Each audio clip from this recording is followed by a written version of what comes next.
কবি বলেন উরগল মন জিতনা নিয়ামত হ্যায় তু সবসে বড়কর নিয়ামত দীদার তু।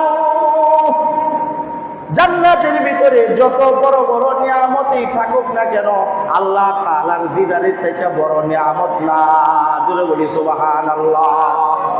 এই জন্য আল্লাহর রাসূল সাল্লাল্লাহু আলাইহি ওয়াসাল্লাম বলেন আস-সাওমু লি ওয়া আনা আজজি বিহি। আল্লাহর রাসূল বলেন রোজা হইল আল্লাহর জন্য, আল্লাহ তাআলা এটার বিনিময় নিজ হাতে দান করবেন।